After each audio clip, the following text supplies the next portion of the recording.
White, the founder of the Creating Calm Network and the host of The Chicken Show.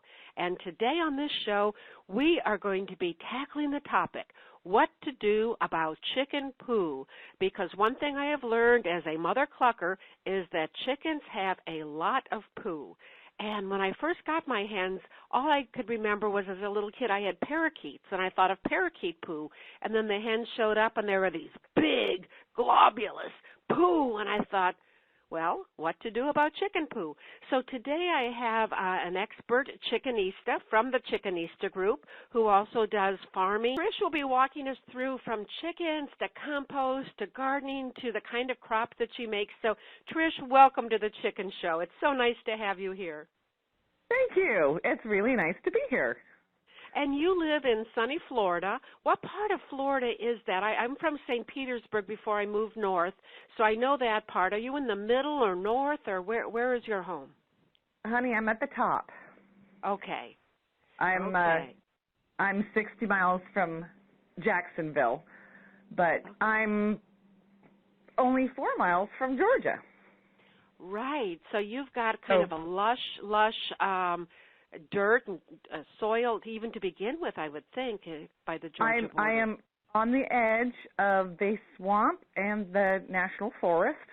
Uh-huh. And so I'm right in the middle. I get my share of beautiful rain and beautiful sun. Yeah, no, it's a nice tropical place to be in this sense. I guess it's not tropical right now. How cold does it get in the winter for you? This morning it was 33. Okay, yeah. And does it feel good, or is it too cold? Okay, I like it 65 and above, 24/7.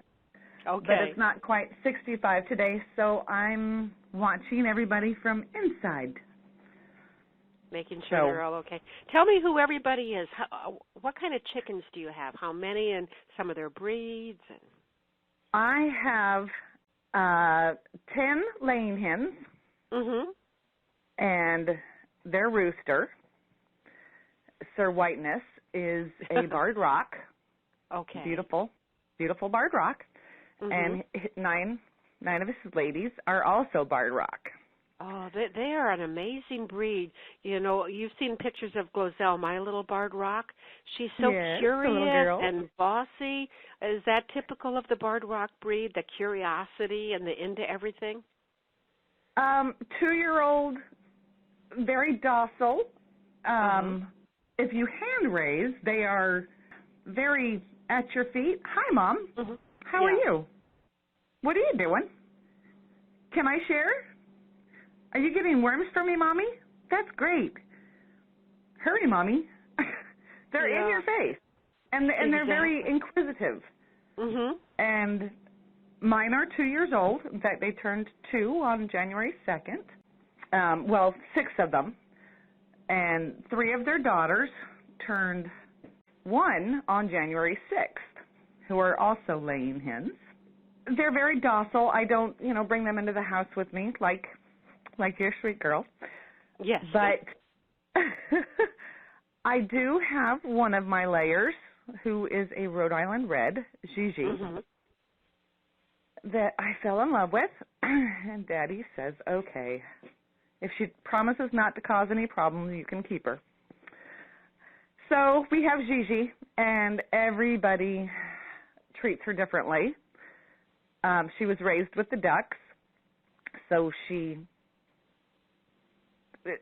fits in with anybody, gets along with the ducks and the chickens. But Sir Whiteness, the rooster, is her protector. And so is also Sergeant Slappy Feet, my Drake duck. So she screams and they both come running. And is there a mano? Is there kind of a man-on-man thing between the duck and the rooster, or are they okay with it? They respect each other when Gigi's screaming, that they both know that they are there to protect her, and otherwise they're fine with each other. They don't have a problem. Wonderful. How many ducks do you have? I have 4 girls and my Drake, Sergeant Slappy Feet. And then there's Dozer and Dancer and Pocahontas and Cinderella. And, you know, ducks are fascinating to me. I know nothing of ducks. Do they need a pond or the ability to go swimming or anything? Or what's the life like for your ducks? Most ducks need clean water every day or a pond with moving water. Mm-hmm. I have 3 kiddie pools that 2 of them I clean every day. They're the water beds, I call them, because that's where the babies and the mamas sleep. They sleep in the pool. And so I clean those every day. But there's the large kiddie pool that I clean once a week. And they kind of just, you know, mingle in there during the day. But they also have their smaller pools, which get cleaned once a day and sometimes twice a day if I'm feeling really sweet, which is often. Yeah. And, you know, I love them, and I will do anything for them. Yeah, ducks are just so cute. Well, of course, not to offend any but chicken people out there. We love chickens, but ducks have a certain cuteness with their flappy feet or slappy feet. Before we get into what to do with chicken poo, duck poo is also interesting. And you were talking about, and this sounds very gross to me, duck poo juice. But tell me about duck poo. What do you do with it, or how is it different than chicken poo? Well, the duck poo is actually, it lands in the pool because ducks actually poo in the pool to keep predators away. When they're in the water, that's how they keep predators away, by, putting their little juices around, like their little scent.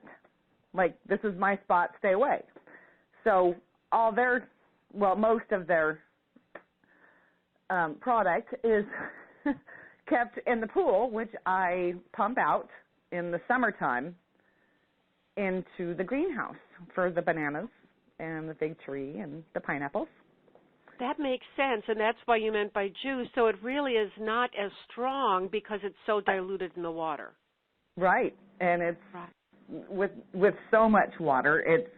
The bananas love water, so it's actually a very perfect combination. Yeah, and you have beautiful bananas. You'll see the pictures we're showing of some of the bananas that you've grown. And so that's their basic fertilizer, is the water from the pool that the ducks have pooped in. Yes. Okay. But to begin with, it started out with chicken poo. And a lot of it. And how do you manage the composting or the chicken poo? Where do your chickens have a coop and then you have to clean it, or are the chickens part of making the compost with you? How is that managed on your place? All together. Yes, they have their coop, which they sleep in at night. It's not a large coop, but there's where they roost, and then they have their run where they go out during the day or in the morning until I let them out at 7:18 before they start having a cow. And then they free range throughout the day, but at night is when they do most of their large droppings. And every 2 weeks, maybe sometimes every week, it depends on how much heat and humidity, depending on how long I clean it out. So I will remove the pine straw and the grass clippings that have captured all the chicken poo, and I'll put it into the compost bin, along with leaves that I rake out of the yard throughout the year because we have a sycamore.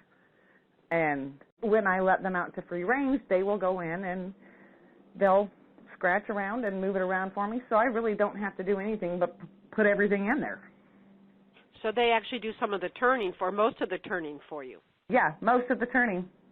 And when we're ready to move it over, because we have first year and second year compost, when we're ready to move it over, we'll just get the tractor and start shoveling, and that'll do the rest of the turning, which they have access to the second year too, so it's all getting turned.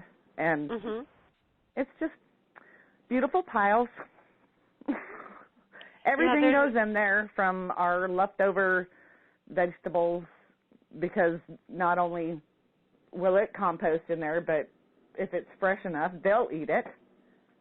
And then in turn, while they're in there turning and picking, they'll leave their little presents and make it even better.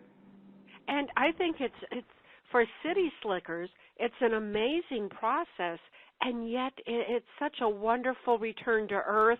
You had said when we were chatting on Facebook, like a cycle of life, because it goes in one end and out the other, and their product is a beautiful, rich, loamy dirt that then grows more wonderful vegetables. And it starts all over again because they get more of those vegetables than we do. We couldn't possibly eat all that we grow. Right. What are the favorite vegetables your chickens like? Mine right now are on peas. If I don't show up with peas, they look at me with that chicken stink eye like, hey, but it's okay. Yeah, I know that look. Yeah. Actually, tomatoes would probably be the major pick, but they will go pick pears off of the tree, and they will pick the blueberries off of the bushes. So it's really hard to tell what their favorite is because they like it all. Most of it is contained, so they don't help me pick unless I tell them to. Because they will pick my strawberries clean. That's what I was wondering, if they had free range of your garden or if they can just have visiting privileges every now and then. They have visiting privileges when Dad's not home because... Okay. I know, I'm sneaky. But I will go in, and when I'm weeding the garden or, checking on things and pulling worms off of the pea plants, I will make my little click sound, and I have one in particular that will come running. Puffy gardens closely with me. She knows what I do. I'm her gatherer. Exactly, yeah. That works out well because when you get the worm off your vegetable, you feed it to the hen, and there goes that cycle again. Starts right on over again. How long does it take to make good compost? You said first year and second year. Is it about a 2-year process to get the compost that you like to use on your garden, or what? First year is fine, but second year is for periodic use, for potting, and later gardening, because we garden throughout the year here. I mean, we'll be starting our third batch. We don't do anything in the winter because it's just too darn cold. The only thing we do is what's in the greenhouse, and it just sits dormant and, waits for spring. And then we take the cover off. But we will be planting snap peas and beans and squash and zucchini here in the next couple of weeks. I also have chayotes that need to go in the ground in the next few weeks. The blueberries and strawberries are there all the time, just, growing and waiting for the next year to come around. Blackberries, different times of year, different processes. Sometimes we start things in the house just because the weather's been so yuck that we'll wait. So it's there for us whenever we need it. What do you do with all that food? We can. Well, okay. I collect.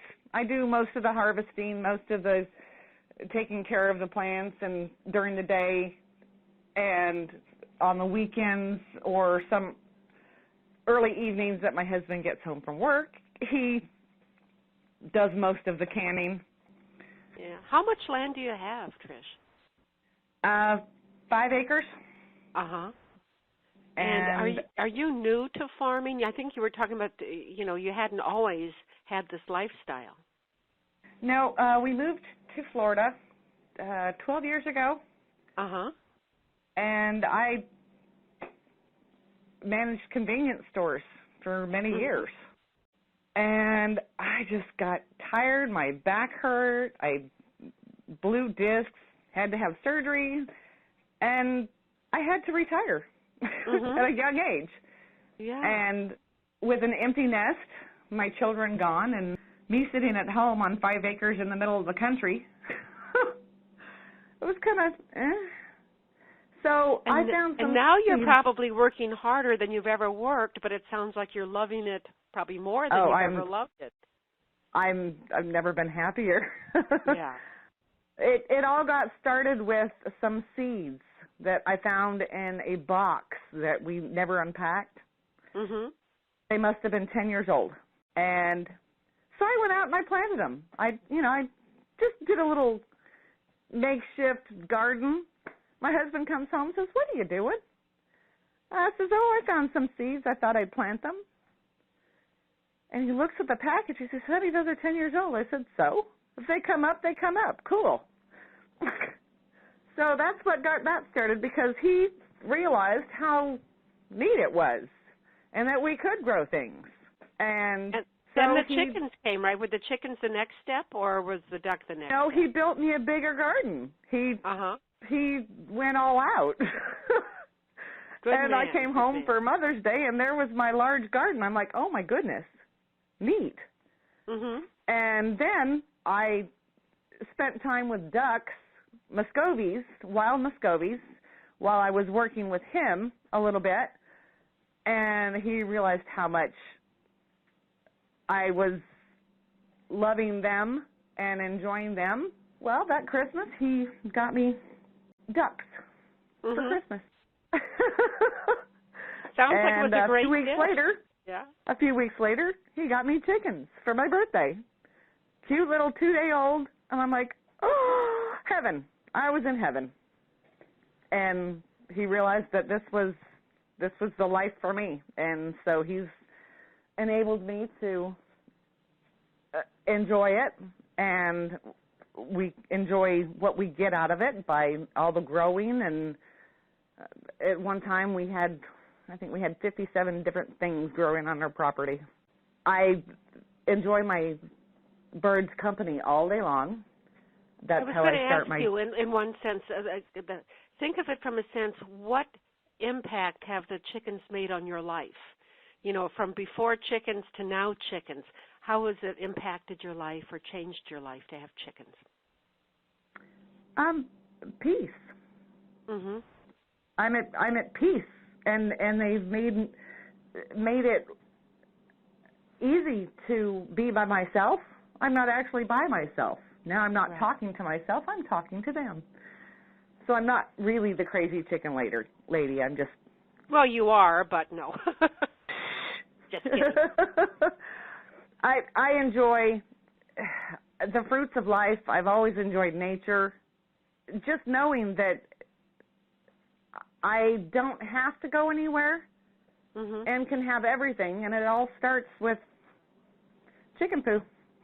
Yeah. So to speak. You know, it really, the change for me came when my chickens gave me their first eggs. And then all of a sudden I was curious on how to eat healthier, and then from that, you know, how to keep them healthy, and it made a beautiful cycle. But I really think that chickens were sort of a turning point for me in health. And that sounds kind of weird, but just having chicken eggs, I wanted to then be healthier and keep them healthier. So it was quite a change. 2 eggs every morning with a glass of milk. That's how my day starts. In fact, I go out and talk to my chickens before I ever have breakfast. They get their breakfast before I get mine. And what is their breakfast? Every egg I say, thank you. Yeah. What is their breakfast? What do you serve them for breakfast? They get out and get the morning bugs. The early bird gets the worm, so to speak. Yeah. They get them. And they get their regular feed, and every now and then I'll have, scraps from the kitchen, more so during the spring and summer and fall. Winter is just like dormant. But they do like rice. They love rice, and noodles are kind of fun to watch. But scrambled eggs is probably their favorite treat. You know, mine won't eat scrambled eggs. Maybe it's just I'm projecting on, here are some eggs, it's kind of cannibalistic, but they don't eat it. So I don't know if it's me giving the projection not to eat it or if it's... You're scrambling them all wrong, honey. There's no chili in your eggs. That's right, that's right. I must be doing something wrong. Now, I scrambled duck eggs because there's an abundance of duck eggs because nobody wants to buy a duck egg. They're all afraid of duck eggs. And I'm not going to educate them if they don't want to be educated. But if you don't want your cakes all nice and fluffy, then don't buy duck eggs. So a duck egg will make your cakes fluffier? Absolutely. Aha. And richer. Just a better flavor all around.